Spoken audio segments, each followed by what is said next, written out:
और भगवान बिना विलंब किए पूरी सेना को लेकर के समुद्र के किनारे आ गए। विभीषण का मिलन हुआ है। विभीषण को हनुमान महाराज भगवान राम जी ने लंका का राज्य तिलक कर दिया है और उसी समय अंगद जी को भेजा। अंगद जी ने रावण को समझाने की चेष्टा की, लेकिन अंत में यह निर्णय हुआ कि बिना युद्ध के रावण मानने वाला नहीं है। सेतु बांधा गया है और भगवान रामेश्वर भगवान की स्थापना की। बोलिए रामेश्वरम भगवान की जय हो। भगवान भूत भावन भोलेनाथ शंकर प्रकट हुए, राम जी को वरदान दिया है। एक घटना और अच्छी घटी। जब भगवान रामेश्वरम की स्थापना कर रहे थे तो उस समय विचार किया कि हाँ, विद्वान आचार्य कौन है जो विधि पूर्वक प्रतिष्ठा करवा सके। तो पता चला कि रावण से बड़ा कोई विद्वान नहीं है। तो लक्ष्मण जी को लंका में भेज करके रावण से कहलवाया कि राम अपनी विजय यात्रा के लिए रामेश्वरम की स्थापना कर रहे हैं, तुम प्रतिष्ठा करने के लिए पहुंचो। तो महाराज रावण ने स्वीकृति दे दी और रावण राम जी के यज्ञ कार्य में प्रतिष्ठा करवाने के लिए आ गया। राम जी ने रावण को प्रणाम किया, आचार्य आपको प्रणाम है। रावण ने आशीर्वाद दिया कि विजयी भव। देखिए कितनी गजब की कथा है। रावण ने आशीर्वाद दिया कि मेरे यजमान की विजय हो। कहो आप क्या चाहते हो? भगवान मैं लंका पर विजय प्राप्त करने के लिए शंकर जी की स्थापना करना चाहता हूं। रावण ने कहा कि राम तुम अकेले हो, बिना पत्नी के यज्ञ सफल नहीं होता और तुम्हारी पत्नी मेरे बंदी गृह में है और मैं आचार्य हूं, तो आचार्य का काम है कि यजमान का कार्य सफल होना चाहिए। इसलिए मैं आपसे वचन लेता हूं कि मैं तुम्हारा यज्ञ कार्य संपादन करने के लिए अभी मैं सीता को बुलवाता हूँ और सीता के साथ में आप शंकर की प्रतिष्ठा करना और प्रतिष्ठा होते ही तुम्हें सीता को मेरे हवाले करना होगा। राम जी ने कहा कि जो आप। रावण ने विमान भेजा, आदर पूर्वक सीता जी को बुलाया और भगवान राम ने गठबंधन करके सीता जी के साथ में बैठ करके रामेश्वर भगवान की स्थापना। बोलो शंकर भगवान की हो। भगवान राम ने कहा कि आपने मेरा यज्ञ करवाया है, आप दक्षिणा मांगिए। तो रावण ने कहा कि हे राम, मेरा और आपका युद्ध चल रहा है, मैं केवल इतनी दक्षिणा मांग रहा हूं कि जब युद्ध में हमारा और तुम्हारा आमना सामना हो तो तुम्हारे स्वरूप को देख करके मेरा बैर भाव कम न पड़े, बस यही मेरी दक्षिणा है। क्या मांगा? कि मेरे मन में तुम्हारे प्रति जो बैर भाव है वो कम ना हो जाए तुम्हारा स्वरूप देखकर। भगवान राम ने कहा कि देखिए दक्षिणा। और इसके बाद रावण ने कहा कि राम अब तुम्हारी मनोकामना क्या है, अपना मनोरथ कहो कि तुमने शंकर की स्थापना क्यों की। भगवान राम ने कहा कि हे दशकंदर, मेरे मनोरथ में यही है कि मुझे लंका पर विजय प्राप्त हो। तो रावण ने अपने हाथ उठा करके कह दिया कि तथास्तु, तुम्हारी लंका पर विजय हो।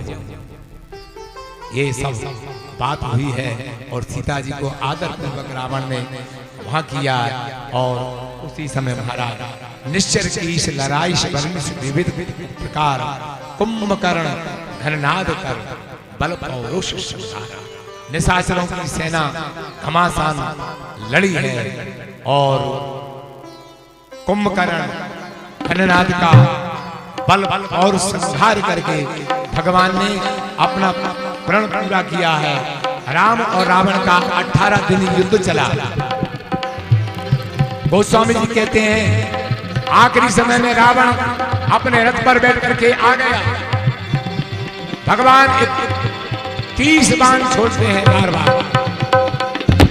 20 बाण उसकी भुजा में और 10 बाण उसके लगते हैं, लेकिन रावण के बार बार भुजा और सिर फिर उड़ जाते हैं। विभीषण से कहा कि रावण क्यों नहीं मर रहा? तब विभीषण ने कहा कि भगवान इसकी नाभि में अमृत है, जब तक अमृत है तब तक रावण को कोई नहीं मार सकता। राम की भुजा फड़फड़ाने लगी और राम ने 31 बाणों को 31 बाणों का संहार किया है। आकाश मंडल से देवता जय जयकार करने लगे। अब रावण का वध हो रहा है, देखिए। अरे ताली तो बजाइए कम से कम।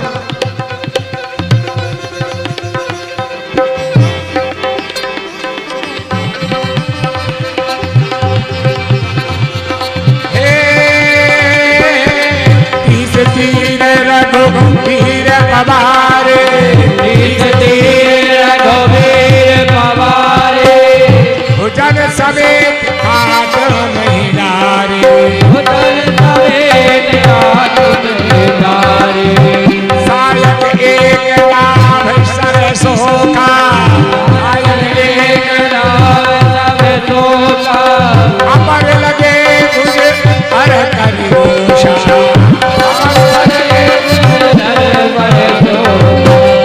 दोली भूम गिरत दस कंधर, चोबिर सिंधु सर निकट भूधर,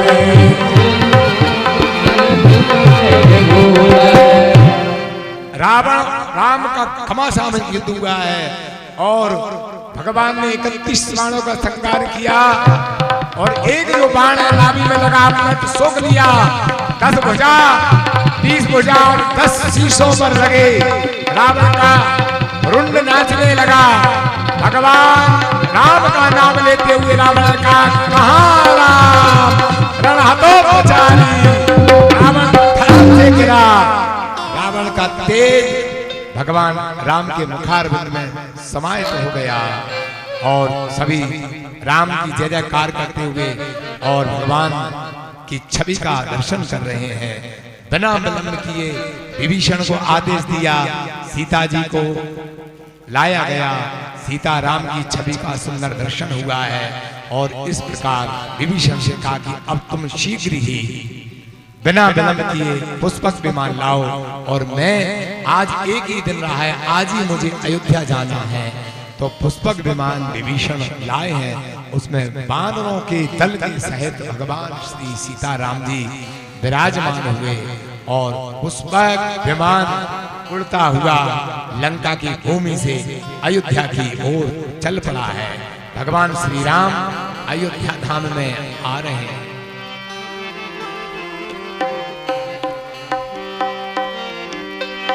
चलते